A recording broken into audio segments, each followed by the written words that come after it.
Приветствую вас, уважаемые телезрители. Вы смотрите программу «Главное». Сегодня говорим об открытии у нас в республике Академии цифрового развития и перспективах развития IT-направления в нашей республике. У нас в гостях сегодня Билан Ужахов, представитель группы «Сафмар», Дмитрий Артюх, директор Академии цифрового развития. Мы рады вас приветствовать в нашей студии. Билан Абдурахимович, было принято решение о том, что будет развиваться IT-направление в Ингушетии. Почему делается упор именно на IT-направление? Да, добрый день, уважаемый ведущий. Очень приятно находиться сегодня здесь. Спасибо за приглашение. Наверное, прежде всего нужно отметить важность сегодняшнего мероприятия.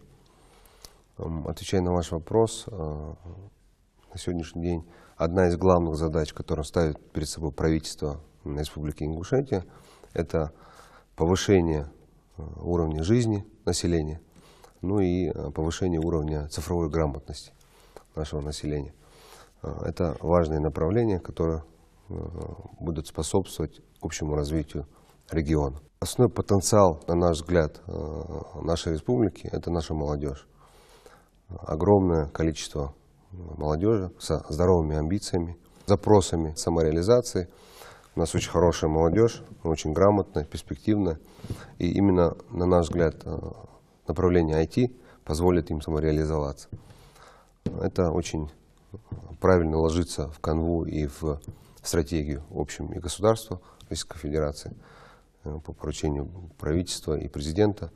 В целом IT-отрасль должна развиваться и будет развиваться. Есть огромный потенциал по отношению всего международного рынка. Что из себя представляет IT-академия?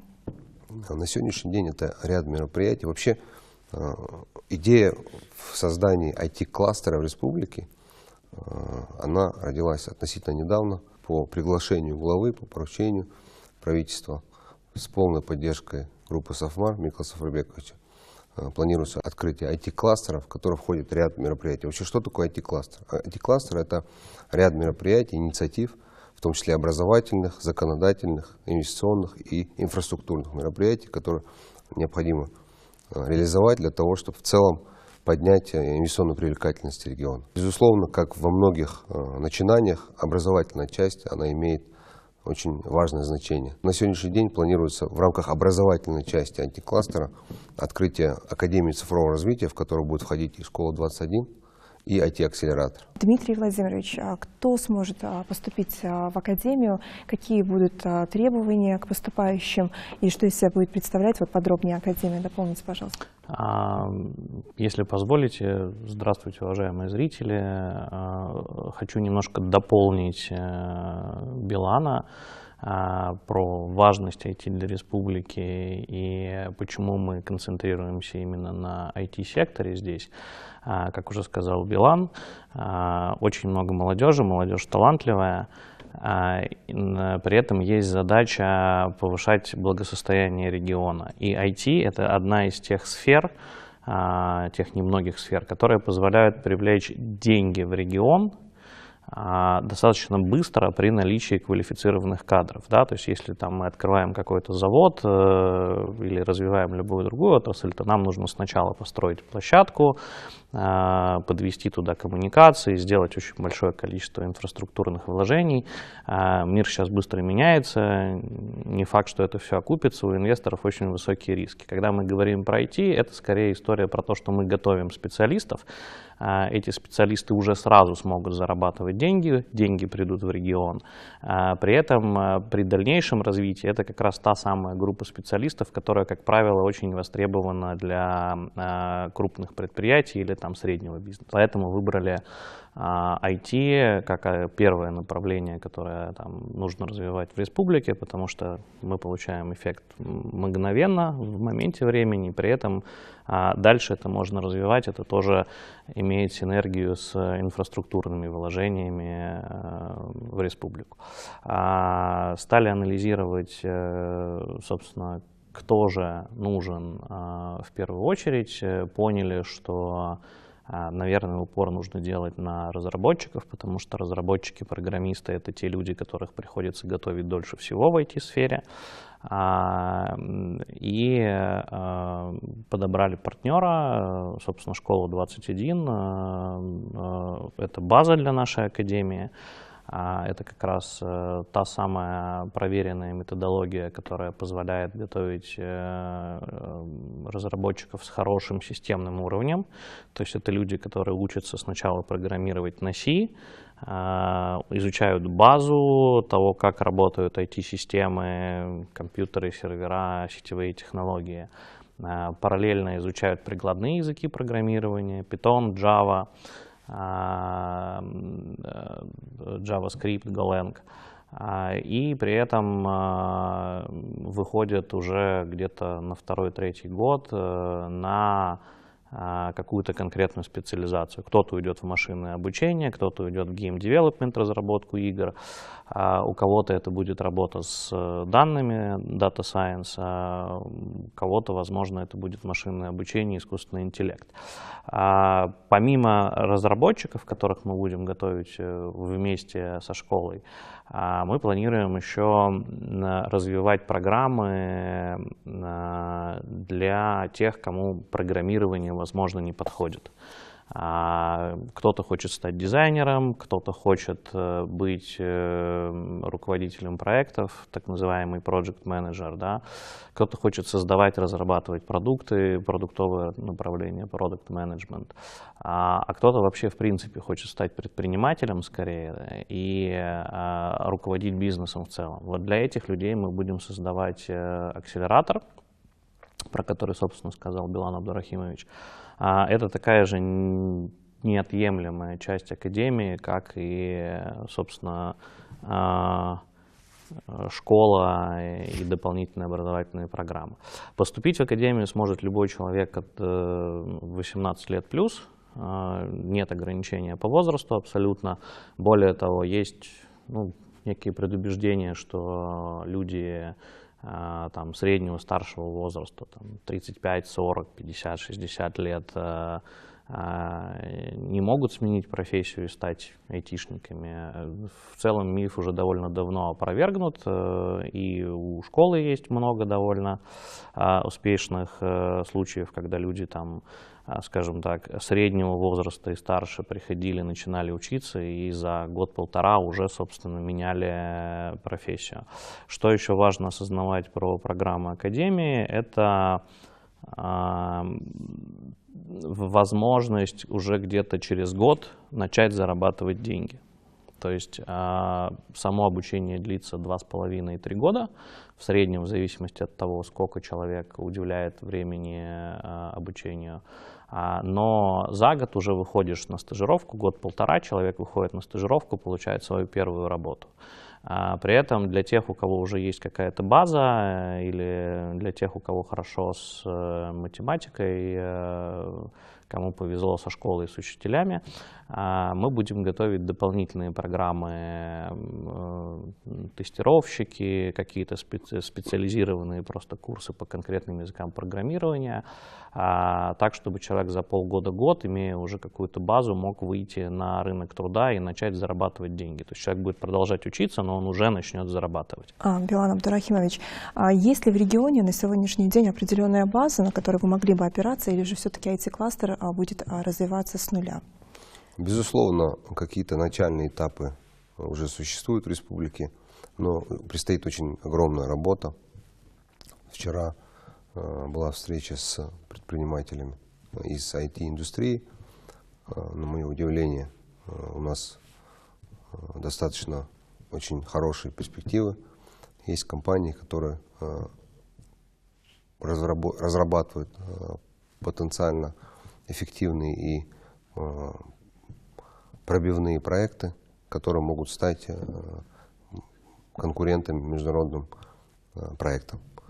Это радует. И как раз таки то, что сказал Дмитрий, на мой взгляд, акселератор будет мощным импульсом, который позволит им развить свои проекты. Это прежде всего менторство, это возможное привлечение каких-то инвестиций, ну и в целом консалтинг.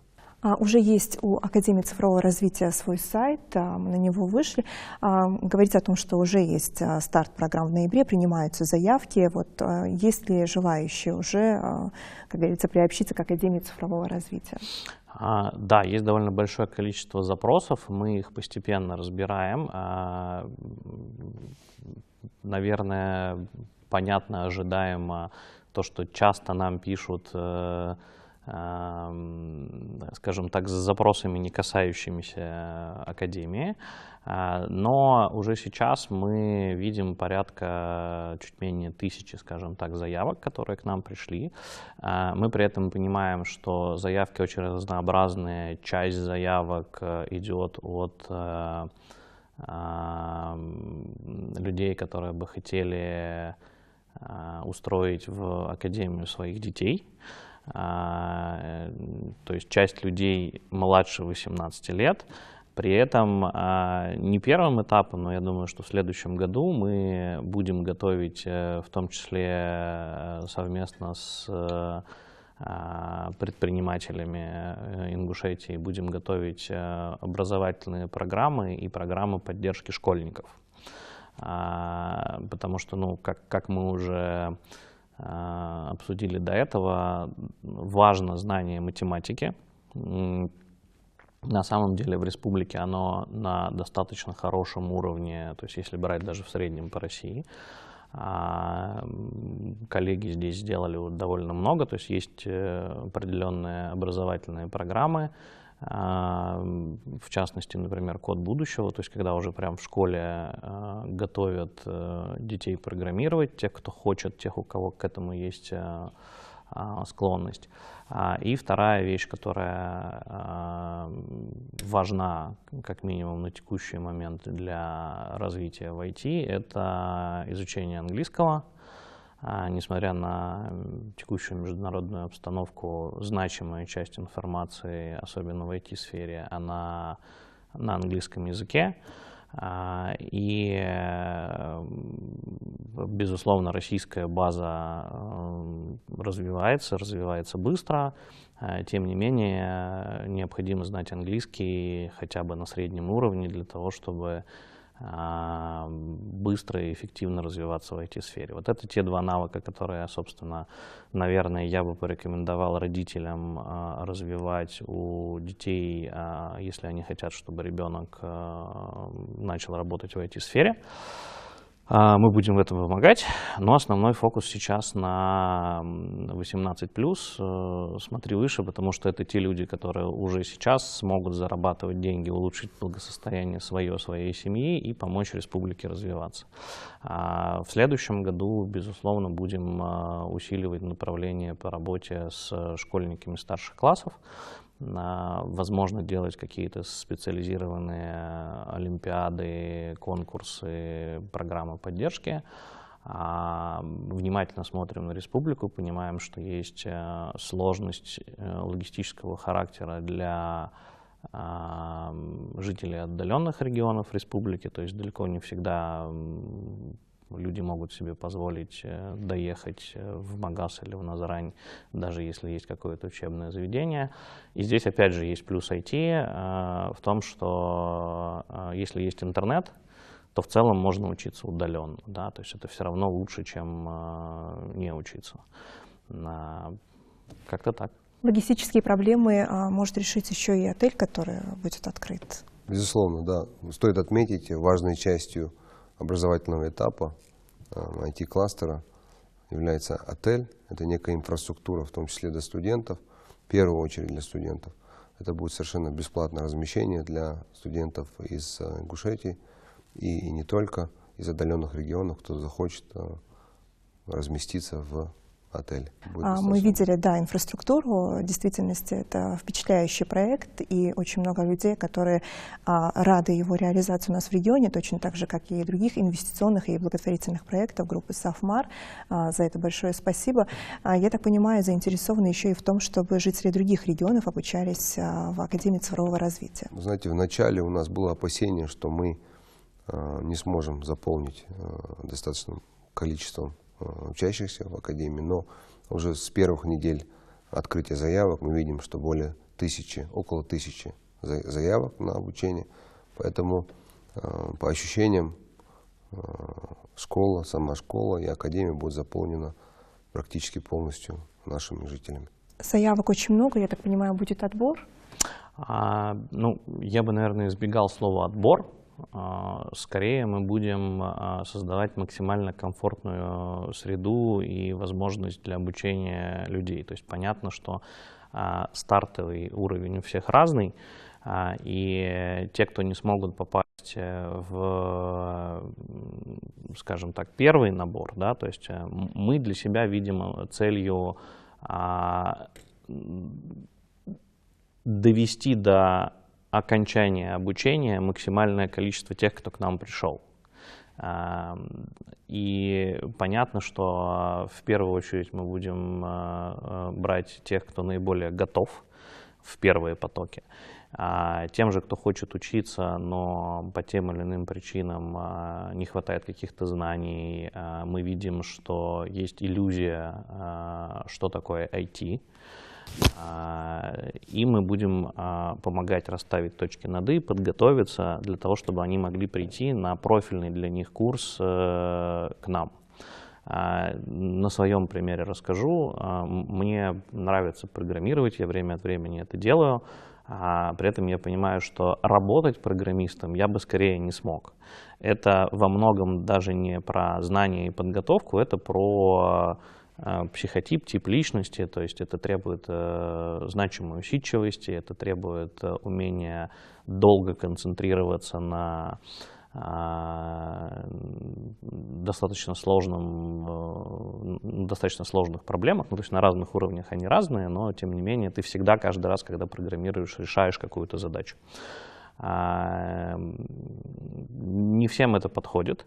В частности, поэтому часть людей, закончивших профильные вузы, получивших там много лет, потративших на обучение, через 3-5 лет карьеры, то есть человек 5 лет учился в вузе, потом еще 3-4 года работал где-то программистом, и человек осознает, что это не его. 9 лет жизни потрачено неоптимальным образом. Соответственно, одна из задач, которую мы перед собой видим, это на начальном этапе сделать профориентацию и понять, что на самом деле вот родители хотят, чтобы ребенок был программистом, а он идеальный проект-менеджер или дизайнер. Да? Просто так сложилось, что у него в жизни не было возможности проявить эти навыки, предпосылки. Поэтому, да, безусловно, мы будем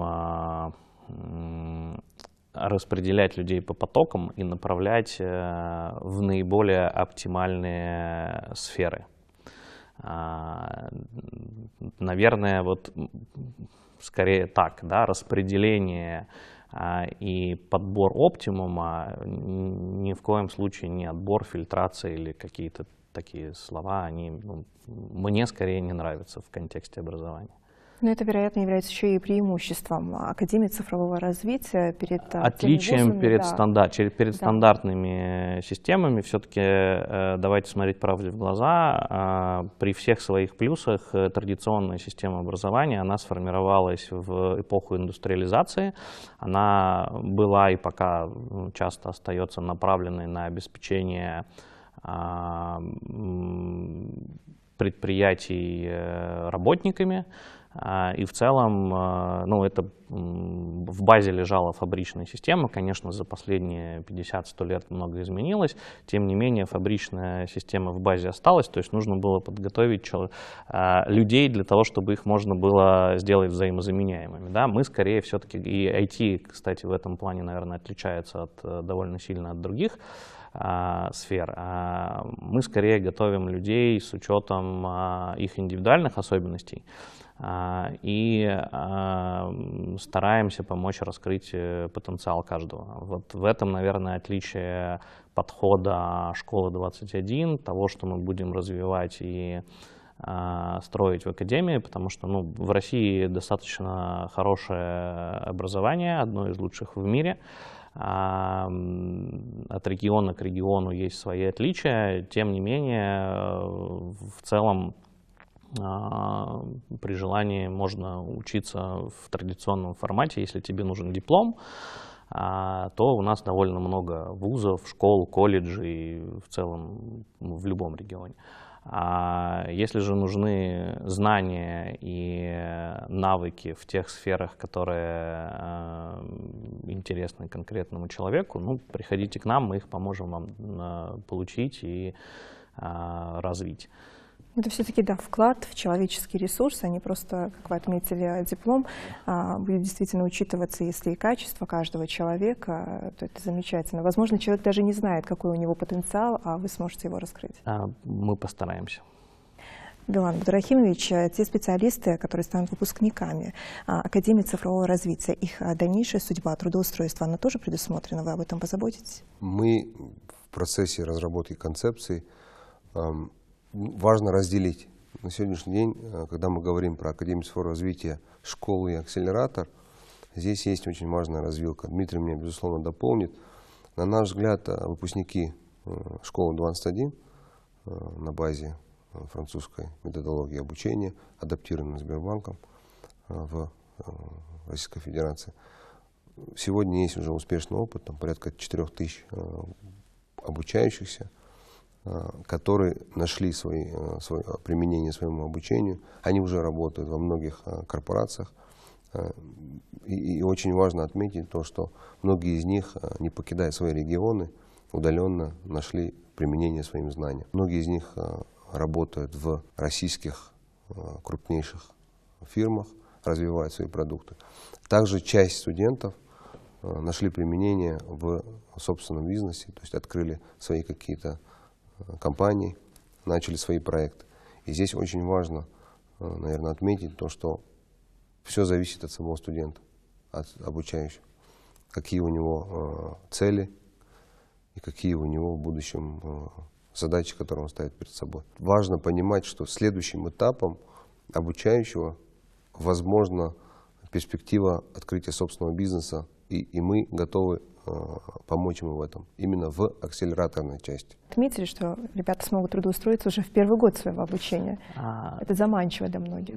Да, собственно, если мы говорим именно вот про работу в найме, то у школы, которую сделал в России Сбер, то есть, да, безусловно, это уникальная французская методология, достаточно сильно переработанная и адаптированная Сбером под российские реалии. Так вот, собственно, выпускники школы востребованы на рынке. То есть, в целом, то, что ты отучился или учишься на данном проекте, уже повышает твои шансы значимо найти себе работу. Второй фактор — это стажировка. То есть стажировка — это некий проект для каждого из участников.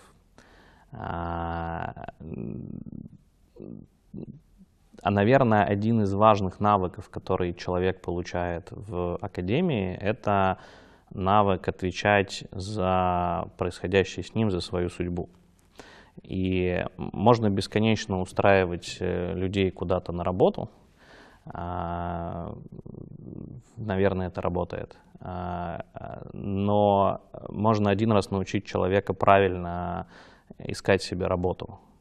Во многом это, опять же, про самореализацию, про, не побоюсь этого слова, счастье человека, потому что, ну, на работе мы проводим значимую, если не большую часть своей жизни. И научить человека выбирать себе свой путь, то, чем ты хочешь заниматься, это на самом деле не менее важно, чем дать ему какие-то навыки, если использовать английский hard skills или soft skills, да, умение общаться с людьми или там какие-то теоретические, практические знания в чем-то.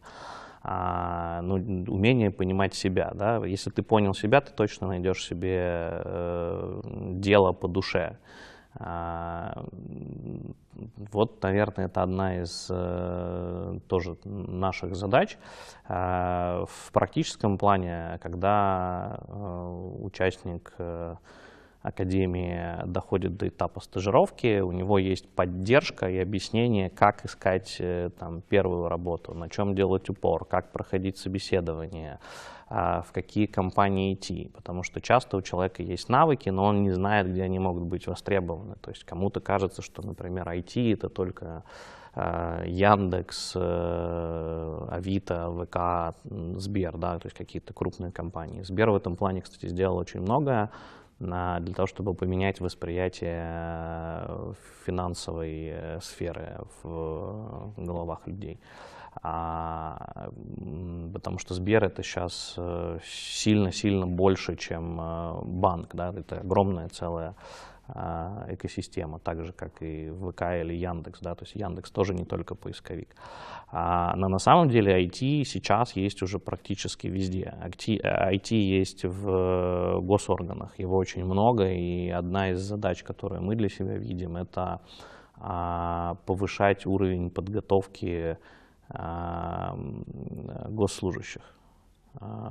Если человек выбрал для себя стезю чиновника, госслужащего, на самом деле от его понимания и знаний современных инструментов управления организацией процессов очень многое зависит. У нас в стране одна из наиболее развитых сфер в мире, наверное, да, электронного документооборота и взаимодействия с государством. То есть в любом регионе Российской Федерации ты можешь получить огромную массу сервисов через госуслуги. На самом деле я довольно много путешествовал и сейчас путешествую по миру. Несравнимо впереди, чем большая часть планеты. Да? Ну, то есть, наверное, это более развито в Китае, но даже если брать Европу или Соединенные Штаты Америки, то вот эта вот цифровизация государственной сферы мы обгоняем сейчас. Тем не менее, людей в конкретных регионах нужно учить. То есть если у тебя есть возможность, не факт, что ты ей можешь воспользоваться, если у тебя нет этих навыков. Это тоже трек, который мы будем развивать, скорее во второй половине 2024 года, потому что в первой половине у нас задача запустить базу, запустить академию, запустить акселерационную программу, и в конце 2024-го, начале 2025-го мы стартуем программу подготовки для госслужащих. При этом, естественно, что если ты работаешь в тех или иных госорганах, тебе никто не мешает прийти в академию, поступить на общий курс и на общих основаниях, собственно, продолжать обучение. Здесь, наверное, тоже важно сказать, что для того, чтобы учиться в академии, совершенно не обязательно бросать учебу или работу, которая у тебя уже есть. Это важное отличие. То есть мы скорее рассматриваем наши программы как нечто дополнительное, если так человеку учиться удобнее.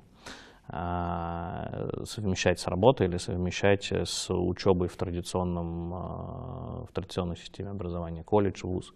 При этом, если кто-то для себя четко понимает, что вот IT — это его будущее или ее будущее, то просто можно гораздо быстрее пройти этот путь, с нами сосредоточиться только на обучении в академии, и просто этот курс займет меньше времени. И в этом, опять же, еще одно из отличий нашего подхода и традиционного подхода. Потому что если ты даже можешь идти быстрее, то в обычном вузе, в обычном колледже сильно сложнее даже с экстернатурой пройти путь обучения. Как-то так. Билан Абдурахимович в начале программы отметил, что Академия цифрового развития решает еще и задачу цифровизации, да, которая проходит у нас в стране.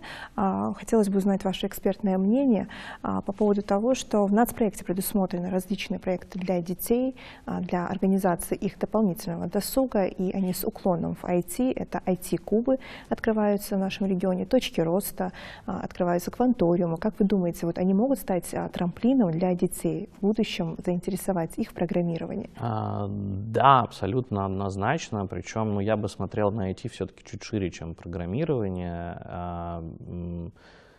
В целом корректнее, наверное, и с точки зрения, опять же, там, документов, да, когда человек становится программистом, он на самом деле становится инженером. Потому что программирование — это в значимой степени про алгоритмы, умение работать с абстракциями, и это не только про знание там Python или JavaScript, да, и там понимание, в чем разница Java и JavaScript. На самом деле две абсолютно разных вещи, и иногда люди путают их между собой. Так вот, если мы говорим про образование, про подготовку, про ранние какие-то этапы развития, там, детский трамплин, как вы сказали, да, однозначно, потому что чем раньше юноша или девушка определится с тем, что IT — это вот то, что ему или ей интересно, тем больше шансов добиться чего-то выдающегося. Дело в том, что человеческий мозг, он в детстве, у нас есть глобально 3 этапа детства, когда у нас очень быстро образуются в мозгу нейронные связи, мы очень хорошо и быстро учимся новому. У меня дочь, она 3 года, она прекрасно и очень быстро запоминает слова, термины, события, что-то. Взрослые так не запоминают. При этом, когда мы маленькие, нам сложнее концентрироваться, нам сложнее сохранять фокус внимания на чем-то, нам сложно строить длинные логические цепочки. В подростковом возрасте мы все еще сохраняем, где-то лет до 25-28, все еще сохраняем вот эту гибкость ума, но у нас уже появляется такая вот эта вот жесткая база, да, то есть в жизни она в балансе гибкости и жесткости. Где-то примерно к 30 годам у нас уже сформировавшийся мозг, у нас уже сформировавшиеся основные нейронные связи, и мы по-другому учимся, мы учимся скорее ассоциативно. Если ребенку проще сформировать отдельную нейронную связь для езды на велосипеде, езды на самокате и езды на мопеде, то взрослый, умея ездить на велосипеде, будет учиться ездить на мотоцикле скорее по ассоциации. И вот эта база, она закладывается как раз в детстве. В первую очередь в подростковом возрасте, то есть вот там 10, 12, 14, 16 лет, это то, когда мы приобретаем все основные навыки. Языковые, математические, навыки абстрактного мышления, творческие, любая сфера. Абсолютно чудесно, что есть Кванториум, Код будущего, остальные проекты, поддерживающие детское образование. И важно понимать, что дети через это не обязательно придут в IT, но они абсолютно точно получат гибкие образовательные навыки, которые помогут им в будущем определиться с их собственным путем и дойти туда, к чему у них есть наибольшая предрасположенность. Мне хотелось бы немножко вот развить сказанное Дмитрием в части нашего подхода в целом. И чем мы отличаемся от других, там, может быть, регионов. Наш подход, он более комплексный, более фундаментальный. Когда мы говорим про IT-кластер, мы говорим про инициативы в части образовательной, законодательной, инфраструктурной и инвестиционной. В большей части сегодняшнего интервью, сегодняшней встречи мы обсуждали образовательную часть. Это Академия цифрового развития, это Школа 21 прежде всего, и акселератор, но это больше как бы предпринимательство. Но стоит, мне кажется, тоже отметить то, что в последующем и параллельно, в принципе, мы это еще разрабатываем, мы планируем открыть технопарк и ИНТЦ. Это федеральные программы, которые дают возможность привлечения как инвестиций в регион, так и развития текущего и местного бизнеса. В рамках этих двух программ возможно будет существенно льготные по налогу на прибыль, по таможенным сборам и всего остального. Технопарк — это прежде всего технологическое производство, которое может быть построено в республике. Безусловно, нам нужно совместно с правительством очень плотно проработать вопрос электроэнергии, обеспечения земли и инфраструктуры, скажем так. В части ИНТЦ, можно сказать, ИНТЦ — это инновационно-научный технический центр. Здесь более подробно Дмитрий раскроет. Это в целом место, где бизнес соприкасается с наукой. То есть в основном работники ИНТЦ решают задачи для бизнеса. Если мы говорим про технопарк, то есть как мы видим цепочку? Давайте даже, наверное, спасибо вам за эту подсказку. Обычно мы начинаем с Академии цифрового развития через акселератор технопарк ИНТЦ рассказывать, но здесь, наверное, начну чуть раньше. То есть берем с Кванториума или аналогичных проектов здесь. Школа не принципиально. То есть вот у нас есть школьник, он осознал какой-то свой путь, или родители ему помогли в этом. Он готовится еще в процессе обучения в школе, потом он идет, например, в Академию цифрового развития, становится в процессе, приобретает технологические навыки, но понимает, что он, например, предприниматель или она, да, и дальше у него есть возможность уйти по одному из 3 треков. Первый трек — это я хочу делать что-то физическое, ощутимое, осязаемое, да, то есть, ну, начиная от бутылки, заканчивая камерой и телефоном, дроном, чем-то таким. Это требует производственных мощностей. Еще в Академии мы будем создавать лаборатории. Лабораторию робототехники, лабораторию 3D-принтинга, там, вещи, связанные с виртуальной реальностью. Потому что на самом деле вот те, кто одевал виртуальный шлем в последние пару лет, они понимают, что вот то, что мозг видит там, оно очень реалистично. И там, ну, если про виртуальную реальность еще, наверное, она виртуальная, то вот дополненную реальность — это уже там сегодня. Да? Мы все ходим с телефонами, с планшетами. На самом деле там некое дополнение к нашему организму уже. Вот. В рамках Академии будем делать лаборатории, и уже там человек сможет определиться, что ему, опять же, более интересно с точки зрения сферы приложения усилий. Да? То есть ты можешь быть айтишником в очень большом количестве сфер, так же, как юристом, финансистом, управленцем. После этого человек может либо пойти в науку, то, о чем сказал Билан Абдурахимович, собственно, ИНТЦ, это то, где можно делать, развивать какие-то свои научно-прикладные разработки. Да? То есть фундаментальная наука — это все-таки абсолютно точно традиционный путь образования и традиционные научные подходы. И ИНТЦ — это более прикладная история. Технопарк — это мелкосерийное производство, прототипирование, такого рода истории. Есть еще в Российской Федерации такая вещь, как индустриальный парк.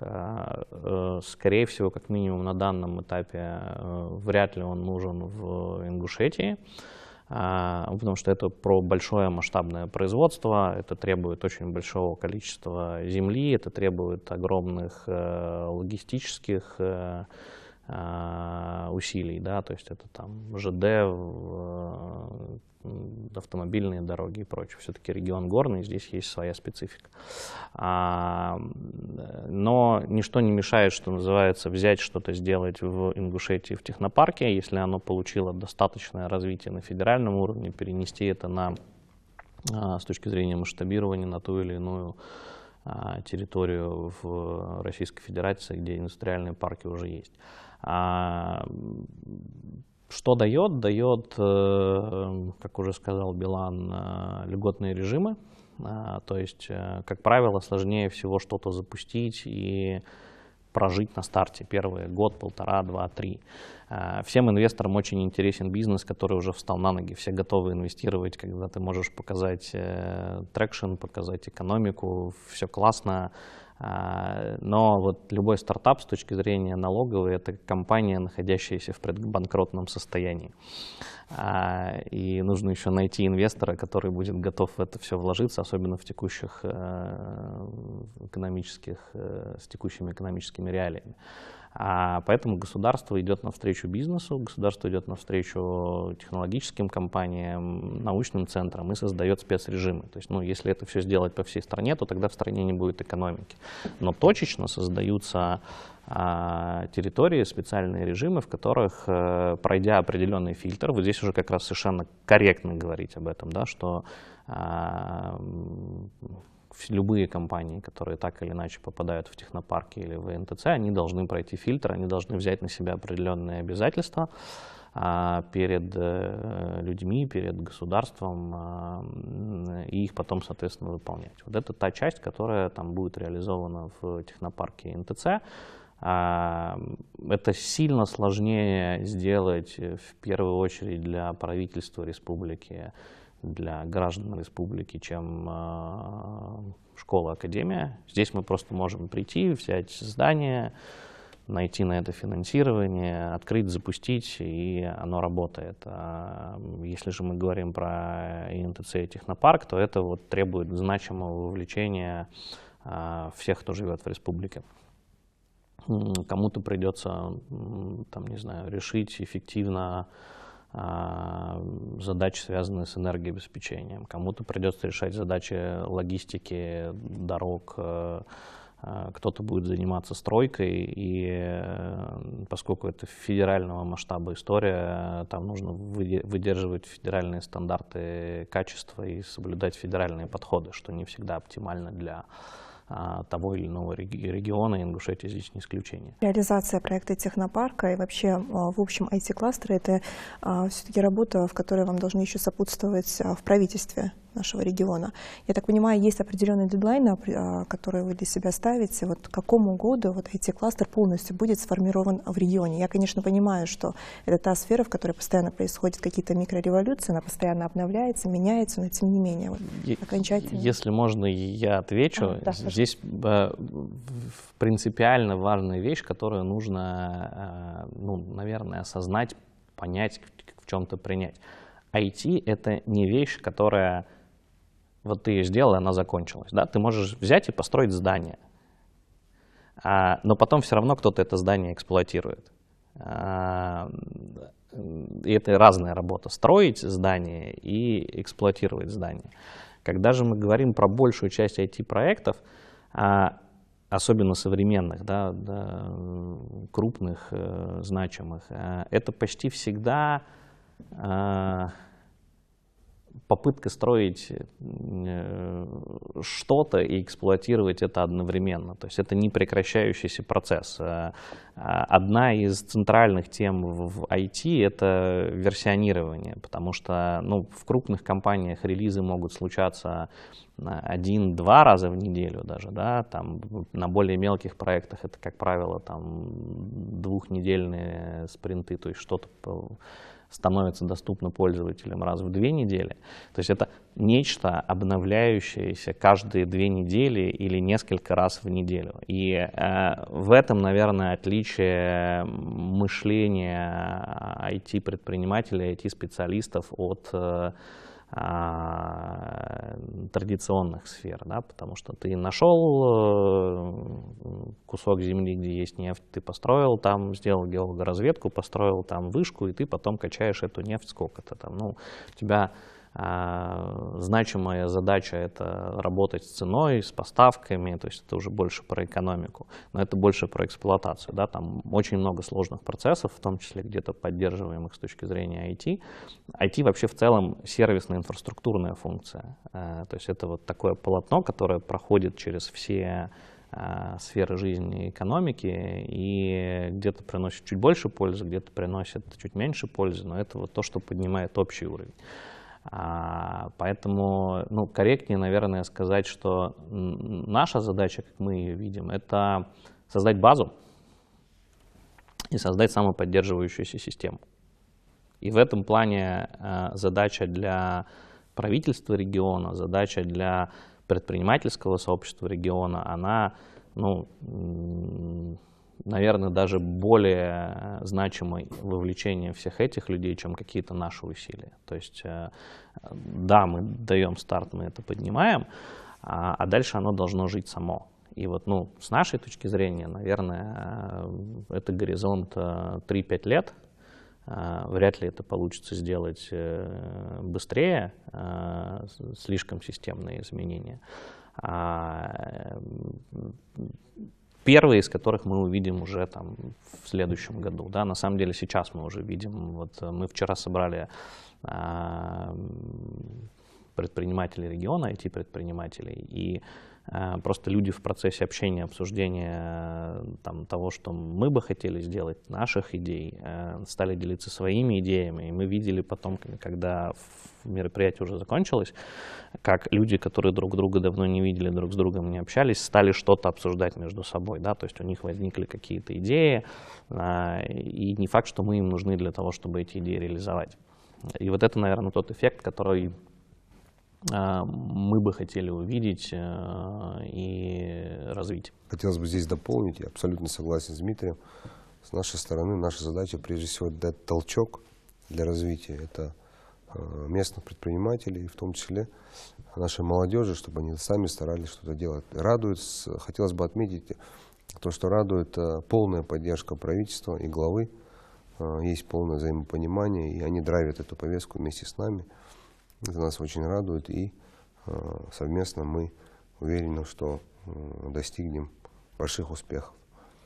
Я так понимаю, этот проект представляет собой помощь региону. То есть если идет инвестиция, если вы вкладываетесь, то, соответственно, ожидается какой-то финансовая отдача. Но мне кажется, вот эта история не про это. Абсолютно, абсолютно верно. Эта история больше про то, чтобы дать возможность людям развиваться. Касательно сроков, наверное, тут стоит отметить, Дмитрий очень осторожно обошел со сроками, но у нас есть точно уже сроки открытия школы. Да. Это март месяц следующего года. Также есть конкретные сроки открытия акселератора. Это стоит задача от главы, от Микаэла Сафарбековича в том числе, открытие акселератора к 100-летию Ингушетии. Это июнь месяц следующего года. Июнь, лето, в общем. Ну и, собственно, как закрывающая инфраструктуру образовательной части отель, в том числе это лето следующего года. То есть есть конкретные 3 даты по 3 направлениям.